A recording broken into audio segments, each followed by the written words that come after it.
70 গুণ বেশি হবে। ওই আগুনে আমরা কেমন করে থাকবো? ওরে পৃথিবীর মানুষ, একটু চিন্তা করে দেখো, আল্লাহ পাকের নবীর যুগে সাহাবায়ে কেরামেরা এই জাহান্নামের ভয়ে কত কাঁদলেন। আজকে আমরা জাহান্নামের ভয়ে কাঁদতে পারি না। জাহান্নাম বলে আমাদের শরম হয় না, জাহান্নাম বলে আমাদের চিন্তা হয় না, জাহান্নাম বলে আমাদের কোনো টেনশন নাই। আল্লাহ সমান 2 বিঘা ভুট্টা লাগালছি, 1 বিঘা মাকই লাগালছি, টেনশনে ঘুম আসে না। আল্লাহ এত রোজার সময়তে রোজা করে সকাল হবে 2টা পাটলি আমাকে পানি পটাতে যেতে হবে, খাদ দিতে যেতে হবে, কিন্তু মুসলমান এই জাহান্নাম সম্পর্কে একটু আমাদের স্মরণ হলো না।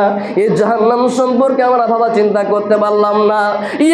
একদিন রাত্রি 12, 1, 2টার সময়তে উঠে আমরা মসজিদে এসে আল্লাহর দরবারে হাত তুলতে পারলাম না। আল্লাহ, তুমি আমার জীবনের গুনাহ খাতা মাফ করো। আল্লাহ, জাহান্নামের আগুন সহ্য করতে পারবো না। আল্লাহ, তুমি আমার জীবনের গুনাহ খাতাকে মাফ করো। একদিন আমরা হাত তুলতে পারলাম না।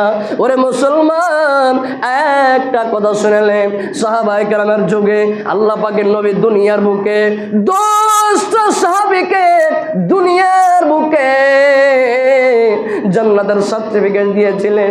10টা সাহাবীকে জান্নাতের সুসংবাদ দিয়ে দিয়েছিলেন। তার মধ্যে আবু বকর, উসমান গনি রাদিয়াল্লাহু তাআলা আনহু, আলী রাদিয়াল্লাহু তাআলা আনহু, উমর ফারুক রাদিয়াল্লাহু তাআলা আনহু, এই করে করে 10টা সাহাবীকে